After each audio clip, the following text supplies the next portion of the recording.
তুমি আবার এখানে? তোমাকে তো বারণ করেছিলাম এখানে আসতে, তুমি আবার কেন এখানে এসছো? কি করব বলো, বাইরে তোমার জন্য অনেকক্ষণ দাঁড়িয়েছিলাম কিন্তু তুমি তো আসছিলেই না। এদিকে তোমার খাওয়ার সময় পার হয়ে যাচ্ছে, তাই ভাবলাম তোমাকে গিয়ে খাইয়ে আসি। তুমি কি দেখছো না আজকে আবার সবাই তোমাকে নিয়ে হাসাহাসি করছে? সত্যি বলছি, এসব আমার একদম ভালো লাগে না।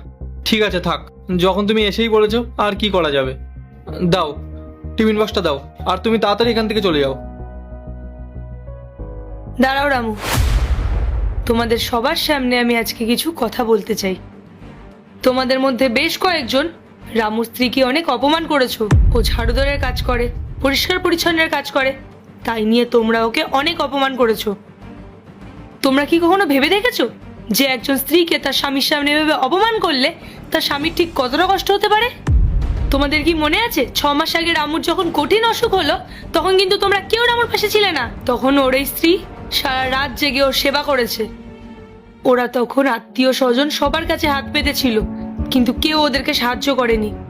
তাই আর কোনো উপায় না পেয়ে আজ রামুর স্ত্রী এই কাজগুলো করছে। ও কিন্তু তখন একবারও নিজের সম্মানের কথা ভাবেনি লোকলজ্জার কথা। ও তখন ভেবেছিল ঠিক কি করলে ও নিজের স্বামীকে সুস্থ করে তুলতে পারবে। আর তোমরা সেই মানুষটাকে নিয়ে এভাবে হাসাহাসি করছো। তোমাদের উচিত ওকে সম্মান জানানো।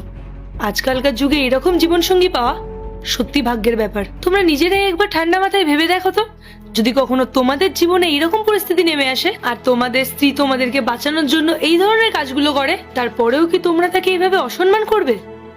রিয়া, সত্যি কথা বলতে আমি তোমার ওপর অনেক গর্বিত। তুমি তোমার স্বামীর জন্য যা যা করেছো, সচরাচর কোনো স্ত্রী সেগুলো করতে পারে না। তুমি সত্যিই খুব ভালো মনের মানুষ। রামু, তুমি সত্যিই খুব ভাগ্যবান যে তুমি এমন একজন জীবনসঙ্গিনী পেয়েছো।